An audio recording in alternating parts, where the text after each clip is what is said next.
안녕하세요. 저는 올해 60대 중반이 훌쩍 넘은 여성입니다. 이제는 저마다의 삶을 꾸리는 나이가 되었지만 가끔씩 눈을 감으면 지난 시간이 어제의 일처럼 또렷하게 떠오르는 요즘이네요. 이상하죠? 어제 일도 깜빡할 때가 많은데 오래된 이야기들은 더 선명해지는 게요. 우리 어릴 때는 뭐든 단순했던 것 같아요. 먹고 사는 건 언제나 어려운 일이지만 그때는 정말 힘들었거든요. 특히 지하철역 새벽 공기와 김밥 냄새, 그리고 10살짜리 오빠가 들고 있던 그 낡은 공책 한 권은 지금도 제 인생에서 가장 눈부신 장면으로 남아있죠. 거울을 보다 보면 어느새 나이 들어버린 제 모습을 보게 되고 그때가 문득 그리워지기도 해요. 그래서 아주 오래된 이야기지만 우리 가족의 모든 기적이 시작된 순간이라 그냥 지나치고 싶지 않아 용기 내어 적어봅니다. 저희 집에는 제가 아주 어릴 때부터 알고 있는 남다른 사실 하나가 있거든요. 바로 저희 오빠가 친오빠가 아니라는 사실이었죠. 저는 그게 너무 이상했어요. 게다가 엄마는 그 진실을 숨기지 않고 저희를 키우셨는데 오빠를 다른 엄마와 아빠가 낳았다는 게 믿기지 않더라고요. 밖에서는 그 이야기를 하지 않으셨지만 저희에게 딱 한 번 두 남매를 앉혀놓고 조용히 말씀하셨어요. 저는 그 이야기를 듣고 어느 곳을 가나 사람들이 오빠와 저를 닮았다고 하는데 엄마가 오빠를 낳지 않았다는 게 도무지 이해가 되지 않았습니다. 하지만 그렇게 너무 어릴 적에 듣다 보니 오히려 나중엔 아무렇지도 않게 되었죠. 제가 어느 정도 말을 알아듣기 시작하던 5살쯤 엄마가 조용히 식탁에 저희 남매를 앉혀놓고 이야기하시더라고요. 너희 오빠는 엄마가 낳진 않았어. 누구인지 모를 황새 같은 그 어떤 사람이 우리 집 앞에 조용히 두고 간 아기였지. 그래도 엄마는 내 아이 맞다 생각하고 키웠어. 그러니까 너희 둘 다 똑같이 엄마 자식이야. 지금 말고는 엄마는 다시는 말하지 않을 거야. 나중에 엄마가 말하지 않았는데 알게 되면 더 상처받을까봐 미리 얘기해 주는 거니까. 그렇다고 달라질 것도 없지만. 엄마는 그 이야기를 하시면서 울지도 웃지도 않으셔서 마치 오래전부터 마음속에서 다 닳아버린 슬픔을 담담한 목소리로 꺼내놓는 것처럼 보였습니다. 오빠는 7살 아이답지 않게 그 이야기를 듣고도 아주 담담했어요. 저는 무슨 말인지 잘 이해되지 않아 어리둥절했는데 말이죠. 그러더니 오빠는 아무렇지 않게 웃으면서 제게 말하더라고요. 그럼 나는 엄마 아들이고 얘는 내 동생이고 그게 다지 뭐.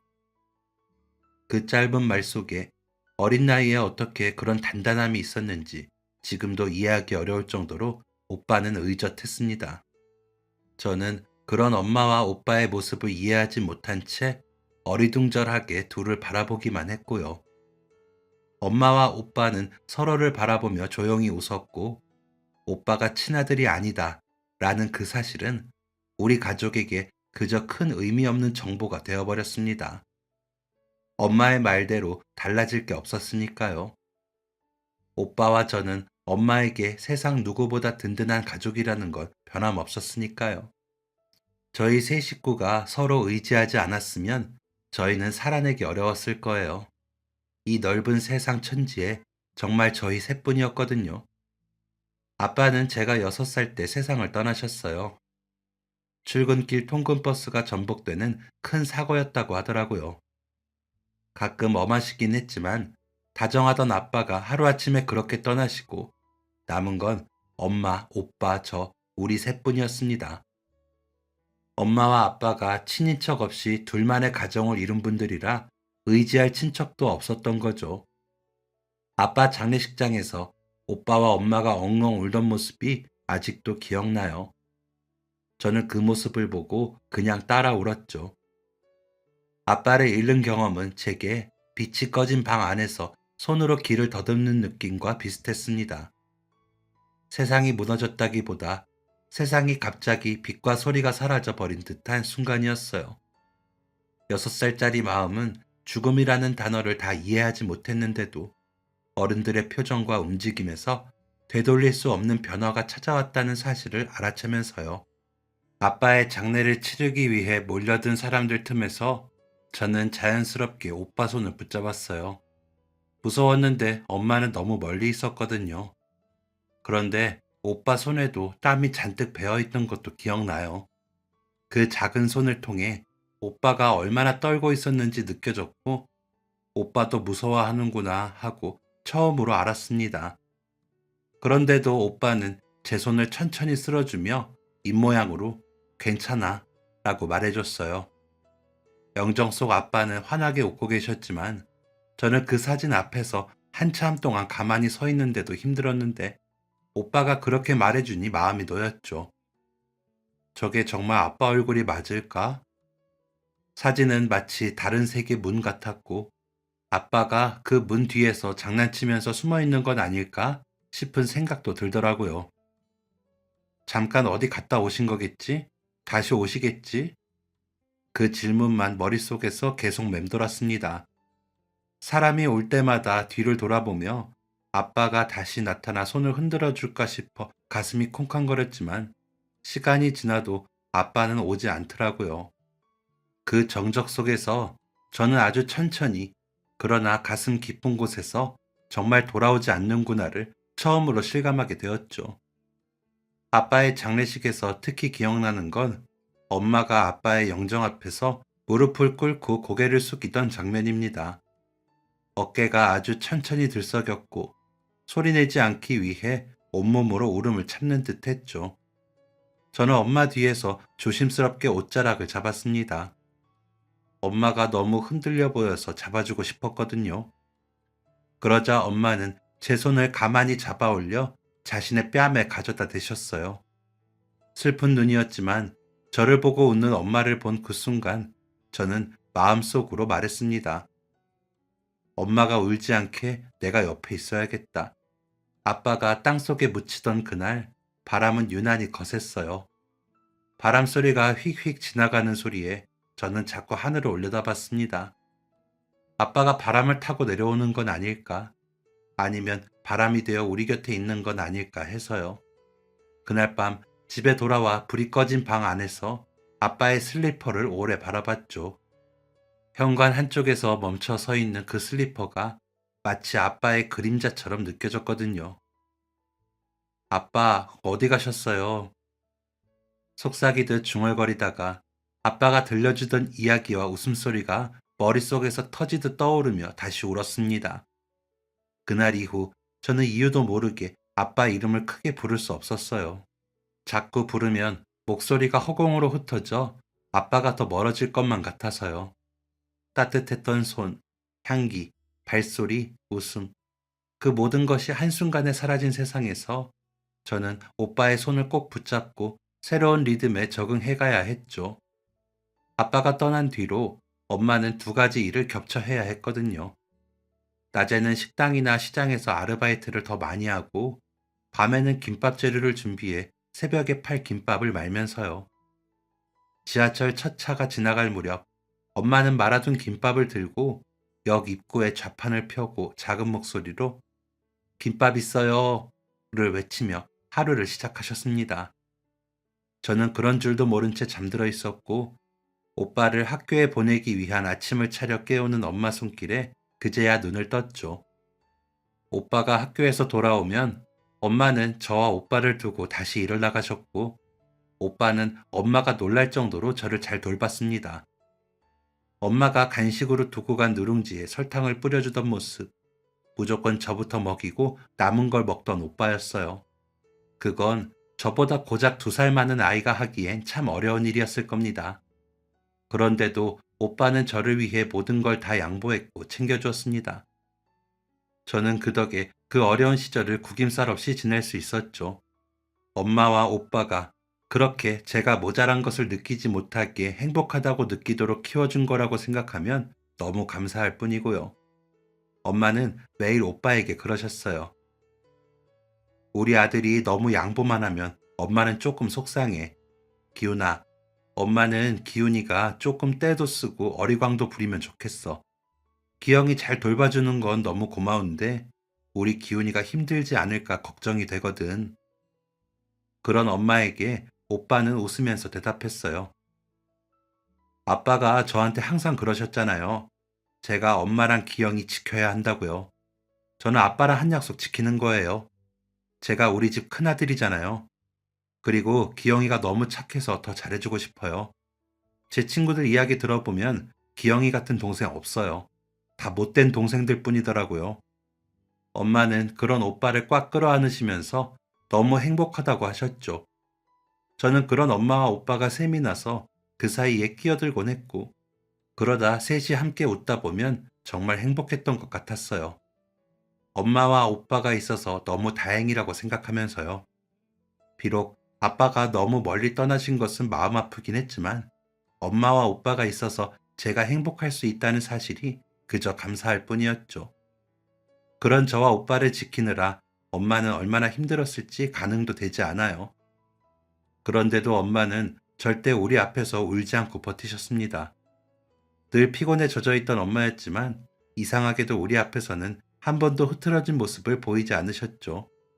마치 몸이 아니라 마음으로 버티는 사람 같았다고 할까요? 어느 겨울, 그날따라 유난히 차가운 바람이 부는 새벽이었나 봐요. 새벽 장사를 나가기 전 엄마는 아무도 모르게 부엌에서 허리를 부여잡고 잠시 벽에 기대고 서 계시더라고요. 저는 목이 말라 물 마시려고 일어났다가 그 모습을 보고 말았습니다. 엄마는 허리가 욱신거리는 모양이었지만 제가 일어나는 기척 소리를 듣자마자 아무렇지 않은 척 똑바로 서서 미소를 지으셨어요. 기영아, 우리 잠꾸러기 공주가 왜 벌써 일어나? 물 마시고 싶어? 저에게 부드럽게 말하며 지은 그 미소는 힘으로 억지로 올린 웃음이 아니라 아이들에게 걱정 한 털이라도 보이고 싶지 않아 만들어낸 따뜻한 얼굴처럼 보였어요. 그날 저는 그런 엄마에게 아무 말도 하지 않았습니다. 아니, 못했던 것 같아요. 엄마의 새하얀 손등에 도드라진 핏줄과 거칠어진 손가락을 보면서 엄마가 너무 아프겠다 하는 생각만 들었거든요. 그렇게 아픈데도 그걸 이겨내며 웃는 엄마의 정성을 지키고 싶어서요. 엄마는 새벽마다 무거운 김밥통을 두 팔로 꼭 끌어안고 지하철역까지 걸어 다니셨는데 그마저도 우리를 지키기 위해 하신 일이었겠죠. 버스를 타고 싶은 날도 있으셨겠지만 버스비를 아끼느라 더우나 추우나 걷는 것을 선택한 엄마의 고난을 어린 저도 알고 있었습니다. 저희 아침을 먹이려 돌아온 엄마에게 오빠가 하는 말을 들었으니까요. 엄마, 버스라도 타고 다니세요. 그러다 병나면 어떻게 해요? 엄마는 걱정하는 오빠에게도 웃어 보이셨습니다. 운동 삼아 걷는 거야. 그렇게 걸으니까 엄마가 튼튼하잖아. 엄마의 고된 아침은 상상만으로도 힘들었습니다. 지하철역 입구 계단 아래에 자리를 잡고 김밥 냄새를 풍기며 앉아 사람들의 발자국 소리가 몰려드는 것을 보며 외치셨겠죠. 김밥 있어요. 그렇게 엄마의 김밥은 이른 아침부터 일터에 나가는 굶주린 사람들의 허기를 자극하며 팔려나갔을 거고요. 물론 모든 날의 장사가 다 잘 된 건 아니었습니다. 어떤 날은 장사가 잘 안 돼 김밥을 잔뜩 가지고 돌아올 때도 있었거든요. 새벽 추위 속에서 떨면서 손끝은 곱아 잘 펴지지도 않았는데 김밥은 절반이나 남아있는 그런 날이 여러 번 있었죠. 그런 날이면 엄마는 물끄러미 남은 김밥을 보다가 잠시 고개를 떨구곤 하셨어요. 아침에 집에 돌아와 저희를 깨울 때 엄마는 꼭 화난 얼굴이었지만 저는 엄마의 쓸쓸함을 직감적으로 느꼈던 것 같습니다. 오늘은 김밥이 잘 안 팔려서 아침이랑 점심, 간식까지 다 김밥으로 먹어야겠어. 괜찮아? 엄마가 콩나물국 끓여놨으니까 그거랑 먹으면 되는데. 그렇게 말하며 웃으시는 엄마의 얼굴에는 웃음이 가득했지만 이상하게 슬퍼 보였죠.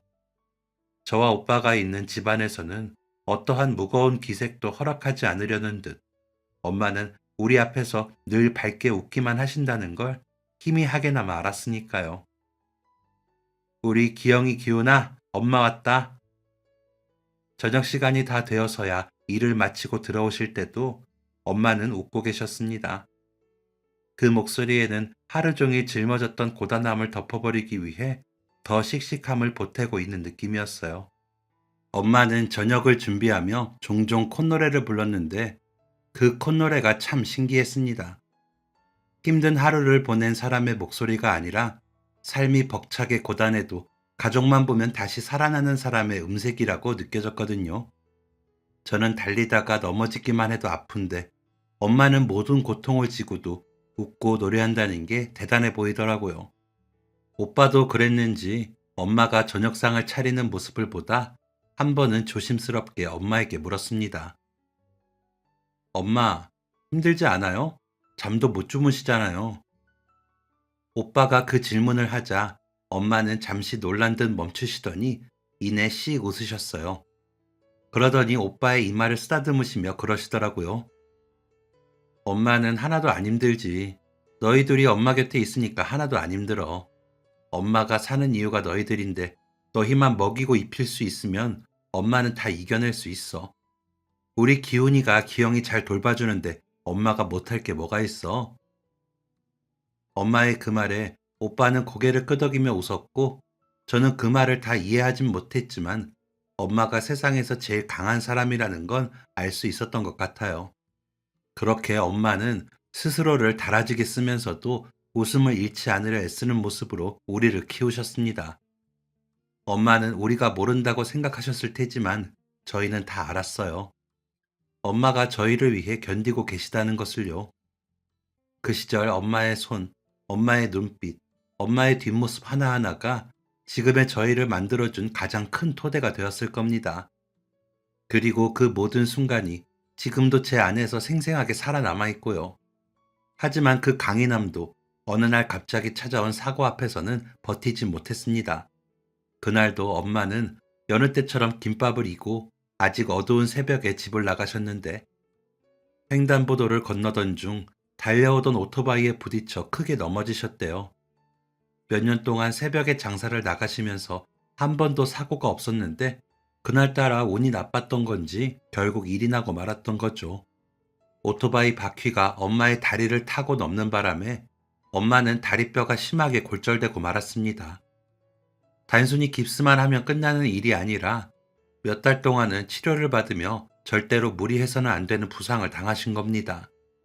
그 바람에 장사는 물론이고 아르바이트까지 아예 나갈 수 없게 되셨어요. 엄마가 다쳤다는 소식을 집주인 아주머니께 듣고 오빠와 손을 꼭 잡고 간 병원에서 여기저기 긁히고 다친 엄마를 보고 얼마나 울었는지 모릅니다. 엄마도 그때는 너무 아프셨는지 우리를 보자 울음을 터뜨리셨고요. 엄마가 아파서 우는 모습을 보고 저는 겁이 났습니다. 아빠처럼 갑자기 엄마도 떠나버릴 것만 같아서 무섭고 걱정이 되었죠.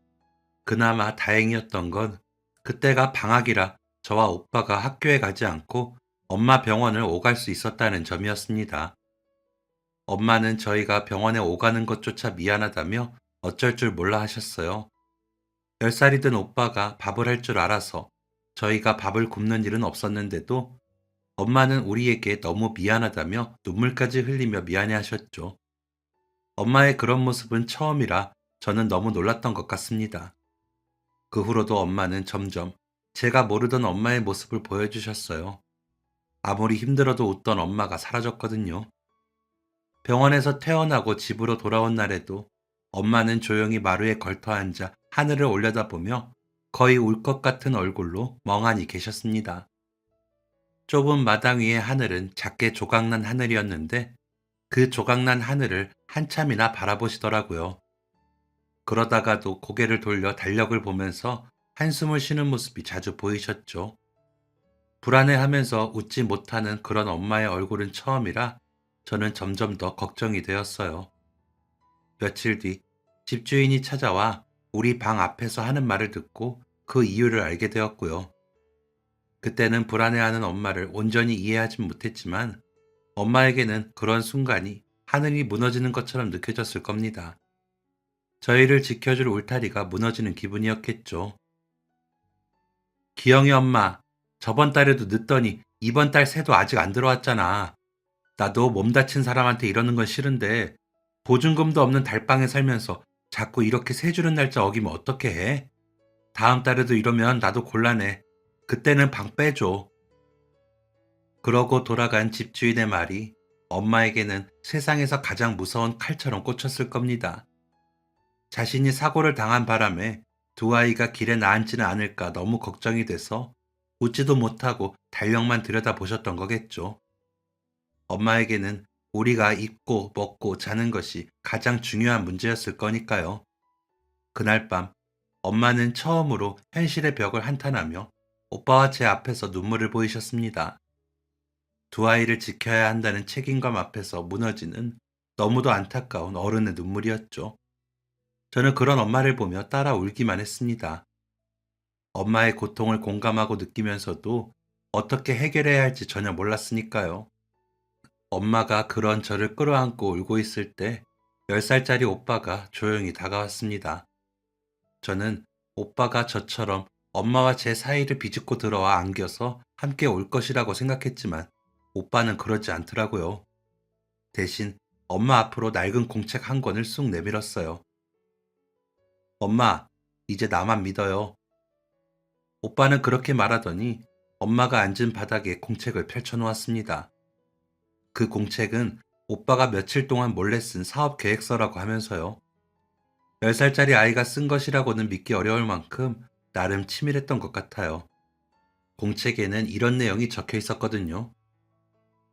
엄마는 김밥을 만든다. 동생은 재료 준비와 포장을 돕는다. 내가 새벽이 아닌 아침에 김밥을 들고 다니며 판다. 지하철역에서 기다리는 것이 아니라 사람이 있는 곳으로 직접 가겠다. 그리고 김밥 가격을 150원에서 200원으로 올리겠다. 배달 비용. 대신 손님에게 더 따뜻하게 설명하고 서비스로 5개를 더 얹겠다. 오빠는 조그만 손가락으로 계획서를 짚으며 엄마에게 설명하기 시작했고, 엄마는 그런 오빠를 바라보며 어리둥절해 하셨죠. 이런 것을 왜 적어온 것인지도 모르는 얼굴로 오빠를 바라보면서요. 엄마는 걱정하지 말아요. 제가 손님을 찾아서 팔고 올게요. 지하철역 근처 사무실을 돌면서 팔면 파는 건 문제 없을 거예요. 지하철 안 타는 사람들도 있을 거고요. 그 사람들한테 직접 김밥을 가져다 주면 한 곳에서 손님을 기다리며 파는 것보다 더 많이 팔 수 있을 것 같아요. 그러니까 엄마는 집에서 다리만 잘 낫기만 하면 돼요. 그리고 김밥만 잘 말아주시고요. 엄마는 그런 오빠의 계획을 들으며 한참 동안 말을 잇지 못했습니다. 그러더니 오빠를 바라보며 물으셨죠. 기훈아, 이걸 언제 다 쓴 거니? 이걸 진짜 너 혼자 생각했어? 엄마가 아파서 누워있을 때요. 저 진짜로 할 수 있어요. 지하철역 근처도 지나다 보니까 여러 사무실이 많더라고요. 거기만 몇 번 돌다가 주기적으로 가면 단골도 생길 거예요. 근처에 일찍 문 여는 식당도 없어서 그렇게 하는 게 좋을 것 같아요. 오빠의 눈에는 단순한 의지가 아니라 확신에 가까웠습니다. 엄마는 그런 오빠에게 미안하다고 하시면서 결국 오빠의 말대로 해보기로 하셨어요. 기훈아, 미안해. 엄마가 너 이렇게 고생시키면 안 되는 건데. 엄마가 당장 급해서 기훈이 말대로 해보는 수밖에 없을 것 같아. 정말 미안해. 오빠는 그런 엄마를 꽉 안더니 괜찮다고 하면서 이내 저에게 그러더라고요. 기영이는 엄마 곁에서 엄마 안 힘드시게 잘 도와야 해. 알았지? 저는 오빠를 보며 고개를 끄덕이며 약속을 했어요. 그렇게라도 엄마와 오빠에게 도움이 될 수 있다는 게 기뻤습니다. 그러고 나서 엄마는 오빠와 저를 시켜 장을 봐오게 하셔서 김밥을 쌀 준비를 하셨죠. 그리고는 다음날 새벽부터 엄마는 손목 보호대를 한 손에 찬 채로 김밥을 말았고요. 10살 오빠가 메고 나갈 작은 가방에 김밥 수십 줄을 차곡차곡 넣으셨어요. 저는 그 곁에서 은박지를 뜯어 엄마가 김밥을 싸는 것을 도왔죠. 그리고는 저도 오빠를 따라 장사를 하러 가고 싶었지만 엄마는 단호했습니다. 오빠가 잘할 거야. 너는 집에서 엄마 도우면 돼. 안 그래도 오빠가 너도 따라간다고 하면 절대 못 가게 하라고 그러더라. 우리 오빠 말대로 하자. 오빠가 생각이 바뀌거나 힘들면 그때 도와달라고 할 거라고 그랬어. 안 그래도 너무 미안한데 부탁도 안 들어주면 안 될 것 같아. 오빠는 그 말을 다 들었을 텐데도 아무 말 없이 가방을 매더니 대문 앞에 서서 아무렇지 않다는 듯 말하더라고요. 다녀올게요. 그때 오빠 덩치에 비해 김밥 가방이 너무 커 보였지만 그 가방을 메고 나가는 오빠의 표정만큼은 어른 같아 보였어요. 저보다 2살 위인 오빠인데 제가 할 수 없는 걸 오빠는 매번 해내는 게 너무 대단해 보였죠. 엄마는 막상 오빠가 그렇게 나가고 나자 걱정이 더 많아지셨습니다. 김밥 가방이 너무 무거운 건 아닐까? 힘들어서 넘어지진 않을까? 보나마나 김밥을 다 팔지 못할 텐데 돌아오면 실망하지 않을까 하시면서요. 하지만 오빠는 얼마 지나지 않아 텅 빈 김밥 가방을 들고 돌아왔습니다. 엄마가 새벽에 나가 김밥을 팔고 돌아오실 때보다 더 늦게 나갔는데 더 일찍 돌아왔고 가방 안에 김밥은 한 줄도 남김없이 다 팔고 없더라고요. 엄마는 텅 빈 김밥 가방을 바라보며 깜짝 놀란 얼굴로 물으셨어요. 기훈아, 정말 그 김밥을 다 팔았어? 엄마의 물음에 오빠는 배시시 웃으면서 돈가방을 내려놓더군요. 그 안에서는 동전 소리가 짤랑짤랑 나며 엄마 앞에 놓여졌죠. 그러더니 김밥을 어디에 어떻게 팔았는지 이야기하기 시작하더군요. 오빠는 단순히 지하철역에 서서 손님을 기다리다 들어온 게 아니라고 했어요. 동네 병원, 공원, 오래된 시장 골목, 버스 정류장 등등 지하철역을 시작으로 사람이 있을 법한 곳이라면 어디든 직접 발로 뛰었다더라고요. 장사는 손님이 있는 곳으로 가는 것이다 라는 생각으로 다닌 거죠. 그렇게 김밥을 다 판 오빠는 김밥을 들고 집을 나선 지 정확히 2시간 만에 돌아올 수 있었다면서 웃더군요. 김밥이 가득했던 가방은 비어 있었고 텅 비었던 돈가방은 꽉 채워진 채로 돌아온 거죠. 엄마, 김밥 다 팔았어요. 내일도 이렇게 돌면 될 것 같아요. 싱글벙글 웃으며 말하는 오빠를 보던 엄마는 믿을 수 없다는 듯 2손을 입에 대며 말했습니다. 정말? 그걸 어떻게 다 팔았어? 세상에, 기훈아, 너무 고생했다. 오빠는 그런 엄마를 웃으면서 바라보더니 가방을 내려놓더군요. 제가 엄마 닮아서 좀 똑똑한가 봐요. 엄마는 오빠의 말에 그 자리에서 울음을 터뜨리시면서 오빠를 안아주셨어요. 아마도 미안하기도 하셨고 다행이라는 생각도 함께 드셨겠죠. 오빠는 그런 엄마를 이해하는지 엄마를 안아주면서도 웃더라고요. 저는 그런 오빠를 바라보며 어릴 때지만 정말 대단하다라고 생각했던 것 같습니다. 그 다음 날에도 엄마는 새벽같이 일어나 김밥을 말아 은박지에 싸셨어요. 오빠는 그 김밥을 담은 무거운 가방을 어깨에 메고 대문을 나섰죠. 그러더니 또다시 텅 빈 김밥 가방을 들고 돌아왔고요.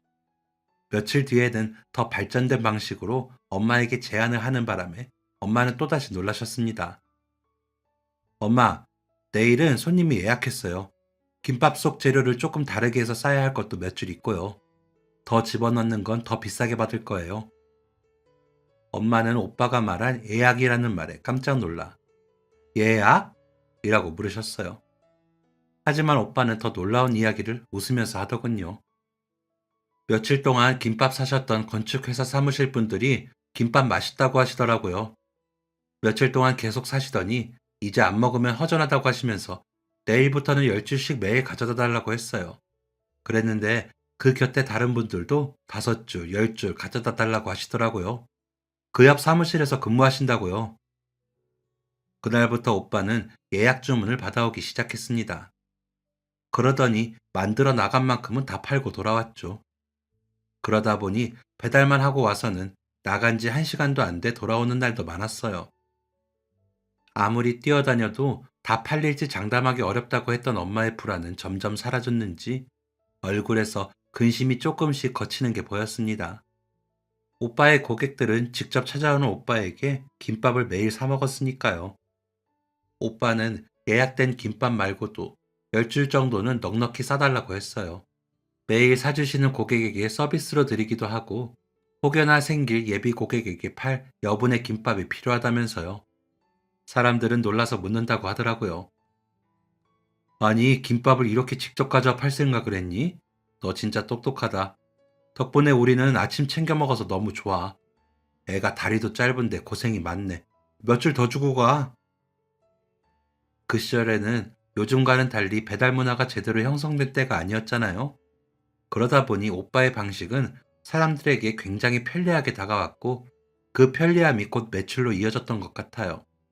겨울방학 동안 내내 엄마가 2시간 걸려도 다 못 팔던 김밥을 오빠는 1시간도 안 되어 모두 팔고 돌아왔죠. 그 작은 어깨와 그 작은 다리로 여기저기 건물을 오르내리면서요.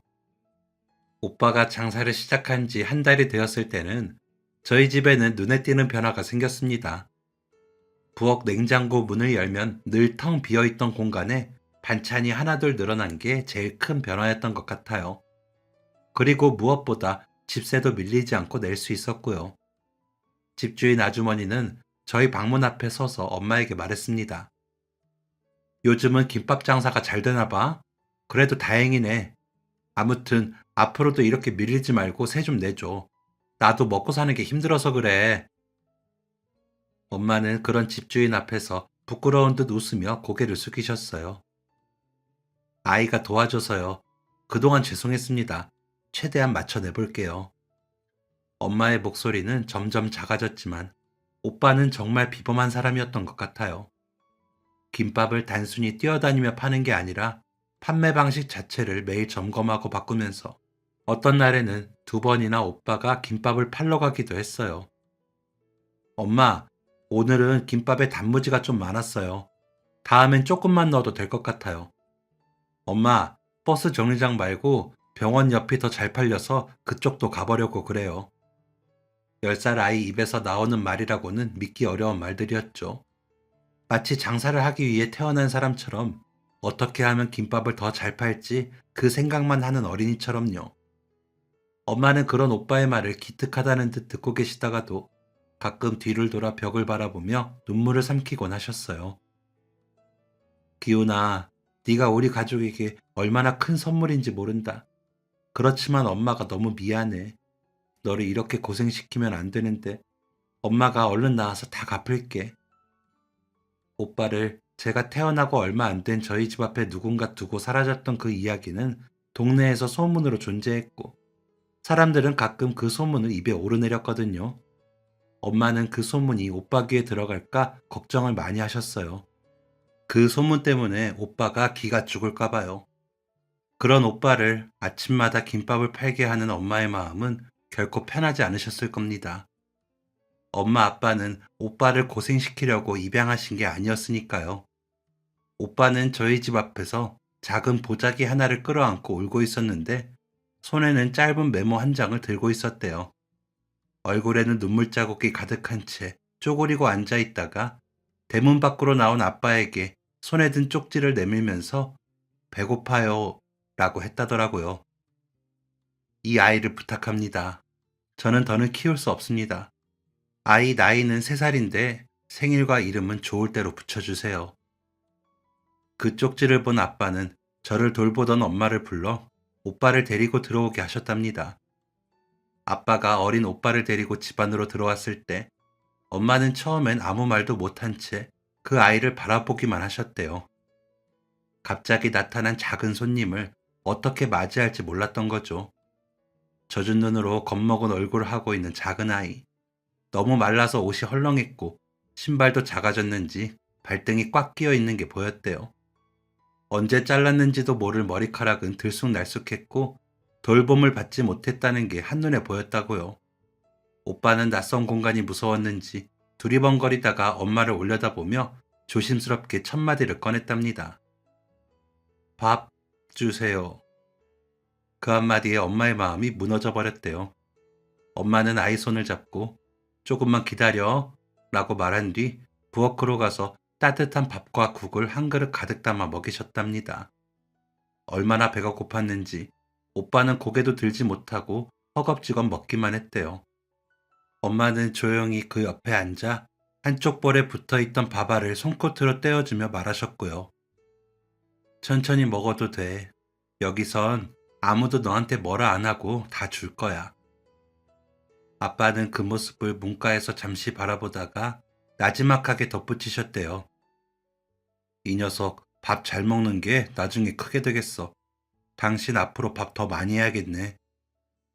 그날 밤 엄마와 아빠는 저와 오빠가 잠든 뒤 바깥에서 오랫도록 조용히 이야기를 나누며 다짐을 하셨다고 해요. 우리가 잘 키울 수 있을까? 아이가 겪은 일들이 너무 큰데 쪽지 하나만 지고 우리 집 앞에 있던 기억이 아이에게 상처일 수도 있고, 엄마는 걱정이 많으셨지만 아빠는 단단하게 말씀하셨답니다. 그래서 우리가 해주면 되지. 먹이고 입히고 재우고. 뭐가 무서워? 우리 애 하나 더 키우는 거지. 당신도 알잖아. 버림받아서 누구에게도 환영받지 못한 채 사는 게 얼마나 힘든 건지. 그냥 기영이 키우듯 똑같이 키우자. 기영이 낳느라 많이 힘들었다며. 그런 힘든 일 없이 아들 하나 더 생긴 거니까 이건 우리 복이지. 엄마는 아빠의 그 말을 듣고 한참 아무 말도 못하다가 결국 천천히 고개를 끄덕이셨답니다. 그래, 그럼 잘해보자. 이 아이가 다시는 오늘처럼 떨면서 밥 달라 하지 않도록 우리가 잘해보자.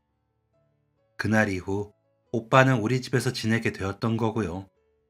처음엔 갑자기 옷을 사줄 형편이 안 돼서 아빠의 큰 티셔츠를 잠옷처럼 입혔고, 깨끗한 수건으로 씻기며 하나하나 살피는 것부터가 오빠와의 시작이었죠.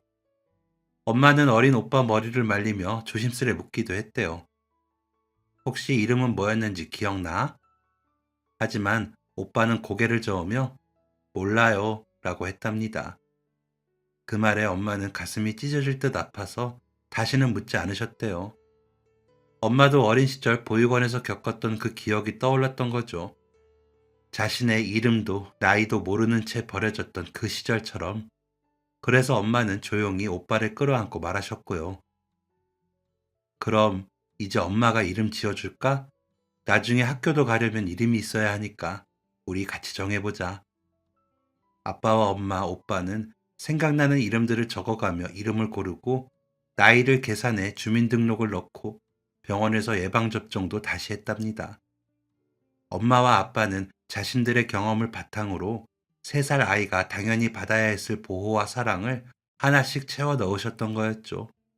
밤에 악몽을 꾸다 깨서 울거나 이불에 오줌을 싸서 놀라는 오빠를 토닥이며 다시 재운 것도, 한글도 말도 하나하나 가르친 것도 모두 엄마였습니다. 그렇게 오빠는 조금씩 우리 가족이 되어갔던 거고요. 엄마는 주변 사람들에게 오빠를 소개할 때도 단 한 번도 데려온 아이라는 그 말을 꺼내지 않으셨어요. 항상 당연하다는 듯 말했죠. 우리 아들이에요. 그리고 진짜 그 말대로 온 마음을 다해 키우셨다는 걸 오빠도 알았고요. 그래서 단 한 번 저와 함께 앉혀놓고 입양 사실을 말해주었을 때도 오빠는 하나도 서운하지 않을 수 있었던 거죠. 오빠에게는 입양된 아이다라는 정보보다 더 중요한 게 있었기 때문이에요. 엄마가 밥을 주고 눈을 맞추고 웃어주면 기분이 좋아졌고, 손잡고 시장에 가면 꼭 엄마 옷자락을 붙들고 떨어지지 않았겠죠. 엄마가 장사해서 돌아오면 달려가 매달리며 엄마! 하고 부르고, 잠잘 때는 엄마 팔을 베고 잠들면서 그 사랑의 안심이 되었을 거고요. 오빠는 그냥 엄마의 아들이었어요. 그 사실은 세상 어떤 말보다 확고했습니다. 오빠는 엄마와 아빠의 마음을 잘 헤아리는 기특한 아이였대요. 어느 날 밤, 김밥을 말고 있던 엄마에게 깨서 다가와 말했답니다. 엄마, 나도 도울래요. 엄마는 조용히 오빠 머리를 쓰다듬으며 말했고요. 이 밤에 어떤 어린이가 잠도 안 자고 엄마 일을 도와. 얼른 가서 자야 키도 크고 학교도 가지. 우리 기훈이가 잘 자고 건강한 것만으로도 엄마한텐 큰 도움이야. 기영이한테도 기훈이처럼 좋은 오빠가 있어서 기영이도 착하잖아. 오빠 닮아서. 엄마는 그거면 돼. 오빠는 고개를 끄덕이면서도 엄마 곁에 꼭 붙어 있었고, 그러다 엄마 옆에서 스르르 잠들곤 했답니다. 그렇게 어린 나이에도 짐을 함께 지려고 했던 오빠는 책임감 있는 큰아들이 되어갔던 거예요. 엄마는 그런 오빠의 모든 것을 사랑하셨습니다. 오빠가 손에 쥐고 있던 그 메모를 아주 오랜 시간이 지나도록 서랍 속에 간직하고 있었을 만큼 오빠와의 모든 순간을 소중히 여기면서요. 누가 두고 갔든 상관없어. 너는 내가 선택한 아들이야. 아빠랑 엄마는 아들이 하늘에서 뚝 떨어져서 얼마나 좋았는데. 오빠는 마치 엄마의 그 진심을 평생 가슴에 품었다는 것을 보여주려는 듯이 가족을 위해 김밥을 팔러 다니는 게 하나도 힘들지 않다고 했습니다. 그런 오빠를 바라보는 엄마는 고작 10살짜리 아이가 가진 책임감이 그렇게 크다는 것에 대해 항상 미안해했고 또 고마워했어요. 세상 어느 엄마가 자식 고생하는 걸 좋아하겠냐는 마음이라면서요. 하지만 오빠는 장사를 하는 게 재미있다며 엄마를 안심시켰어요. 엄마, 돈 버는 것도 좋은데 사람들이 제가 생각하는 대로 물건을 사는 게 재미있어요. 그러면서 돈도 버는 게 신나고요. 엄마 다리 다 나으셔도 제가 같이 다닐까 봐요. 그러더니 정말로 학교를 다니면서 엄마 김밥 장사를 돕더라고요. 오빠는 시간이 흐를수록 더욱 비범한 아이로 자랐던 것 같아요. 장사에 탁월한 재능이 있었거든요. 중학교 때는 학교 앞에서 중고 교재를 사고 파는 작은 장사까지 시작했고, 고등학교 때는 동네 분식집과 협업해 배달을 확장시키면서 돈을 벌었죠. 그러면서 다달이 벌어들이는 수입이 많아져서 엄마를 도왔고요.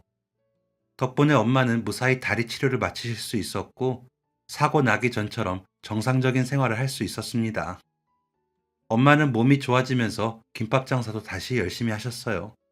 오빠가 했던 방식대로 배달을 하시면서요. 그러면서 전처럼 아르바이트도 다시 시작하셨고, 집안 형편은 조금씩 나아졌습니다. 오빠도 자신이 할 수 있는 대로 벌이에 동참하며 제 용돈을 책임졌어요. 저는 엄마와 오빠를 위해 집안일을 담당하며 빨래와 청소를 했고요. 엄마와 오빠는 제 덕분에 일하기 편하다며 늘 칭찬해 주었습니다.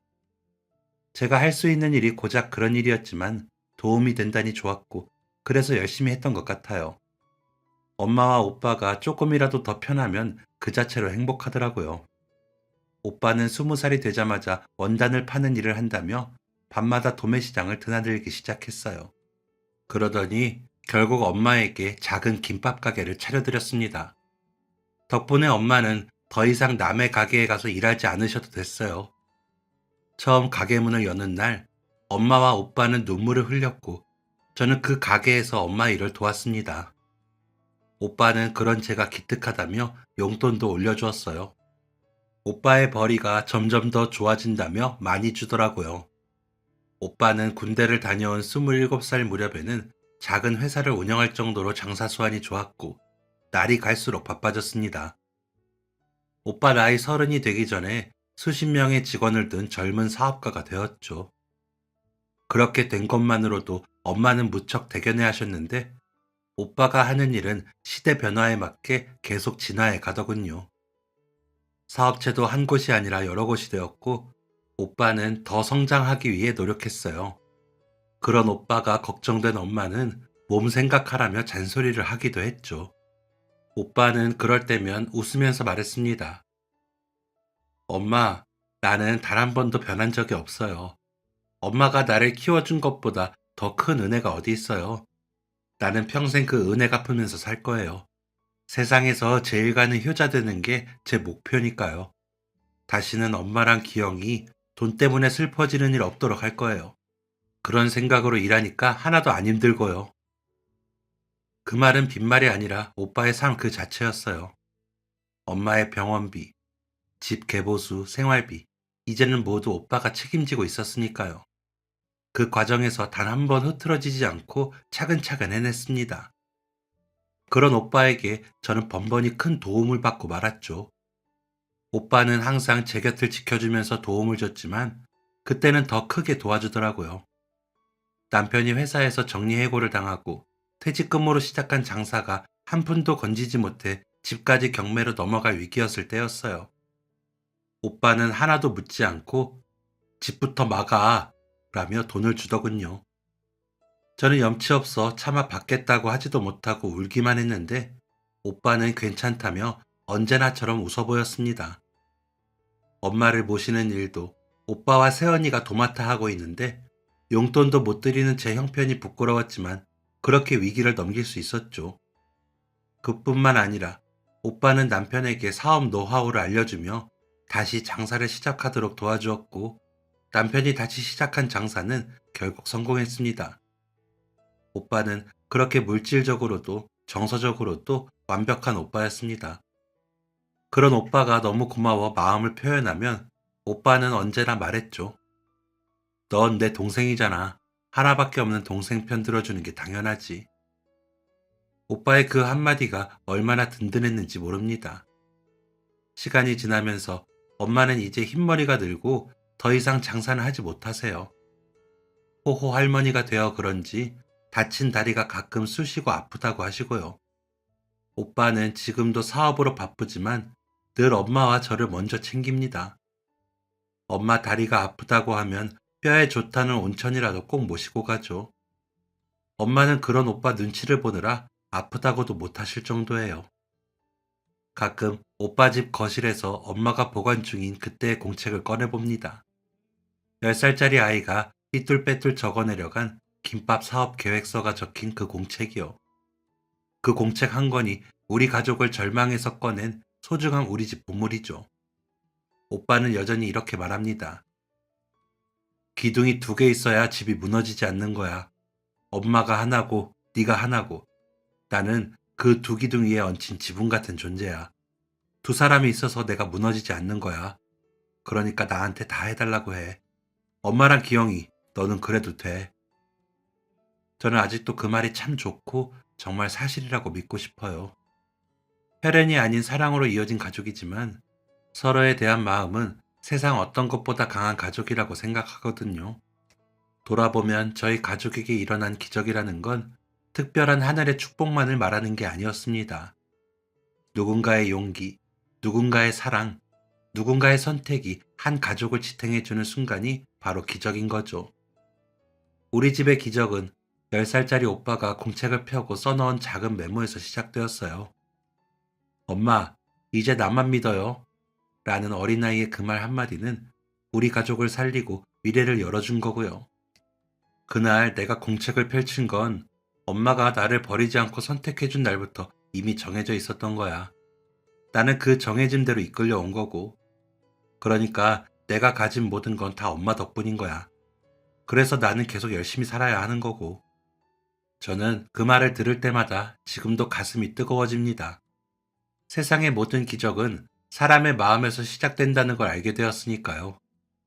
이제는 모두가 나이를 먹고 가정을 꾸리고 저마다의 생을 살아가고 있지만 가끔 우리 셋이 같은 자리에 앉아 웃고 있는 모습을 보면 그 지난 세월이 한순간에 마음속으로 되돌아와 참 잘 버텼다, 참 잘 살아냈다는 생각이 들어요. 젊고 작았던 엄마는 이제 흰머리가 성성한 할머니가 되었고 몸 여기저기 작은 통증을 달고 사시지만 오빠가 챙겨주는 따뜻한 밥상 앞에서는 여전히 환하게 웃는 그 시절의 엄마 모습 그대로입니다.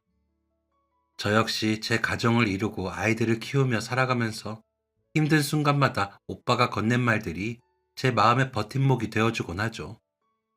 넌 내 동생이잖아. 그 말 한마디는 평생 흔들리지 않는 울타리가 되어주거든요. 오빠는 지금도 바쁜 사업가이고 엄마를 더 편하게 해드리려고 더 넓은 집으로 모시면서 주말마다 새언니와 함께 삼시세끼를 챙겨드려요. 저희 가족이 모이는 날이면 식탁 위에는 엄마가 예전보다 훨씬 풍성한 반찬을 내놓으시고 오빠는 엄마 어깨를 편안히 감싸며 아무렇지 않게 말합니다. 우리 엄마는 이제 일 안 해도 돼. 인생 편하게 살 차례야. 엄마는 그 말을 들을 때마다 둘도 없는 보물을 품은 사람처럼 웃으시죠. 그리고 그 순간 저는 우리가 서로에게 어떤 의미였는지 그 지난 세월이 얼마나 귀중했는지 새삼 깨닫곤 합니다. 손때 묻은 종이, 삐뚤빼뚤한 글씨, 철없이 당차고 의젓했던 아이의 마음이 담긴 그 글자들. 그 모든 것이 우리 가족이 살아남은 이유였고 오늘의 우리를 만든 기적이었죠. 우리는 혈연으로 맺어진 가족은 아니지만 어떤 피보다 더 강하게 서로를 이어준 건 선택과 사랑이었습니다. 누군가를 마음에 들이고 끌어안는 사랑, 그 사랑을 끝까지 지키는 책임감, 그리고 서로를 위해 흔들리지 않으려는 마음이 있었죠. 지금 우리 가족은 그 모든 마음 위에 서 있습니다. 엄마는 더 이상 지하철역 새벽바람을 견디지 않아도 되고, 오빠는 엄마의 오래된 상처를 지붕처럼 덮어주고, 저는 그렇게 단단해진 두 사람 곁에서 조용한 평화를 마음에 품으며 살아가고요. 지금의 우리는 그 오랜 시간의 상처와 눈물을 지나 따뜻한 계절 속에서 서로를 바라보고 있는 거라고 생각합니다. 흩어질 것 같던 가족이 쉽게 부서질 것 같던 마음들이 이렇게 단단한 기둥이 되어 서로를 지탱하는 삶을 살고 있는 거죠. 오늘도 조용히 그리고 충분히 행복하게 살아가고 있으면서요. 여러분에게도 그런 가족이 행복한 존재가 되나요? 여러분이 그런 가족이 되어주고는 있나요? 여러분 행복은 그리 멀리 있는 게 아니에요. 기적도 바로 곁에 있을 거고요. 가족이라는 그 존재가 서로에게 힘이 될 때 행복과 기적은 따라오죠. 그러니 여러분, 지금 여러분의 가족에게 힘이 되어주세요. 그러면 세상에 이겨내지 못하는 난관은 없을 겁니다. 저희 가족이 가난이라는 절망에서 벗어난 것처럼 말이죠. 그렇게 여러분들도 고통의 순간에서 구원받으시길 바라며 이만 글 줄이겠습니다. 행복하시고요. 지금까지 사연 들어주셔서 감사합니다. 사연이 재밌으셨다면 구독과 좋아요를 눌러주세요. 감사합니다. 안녕히 계세요.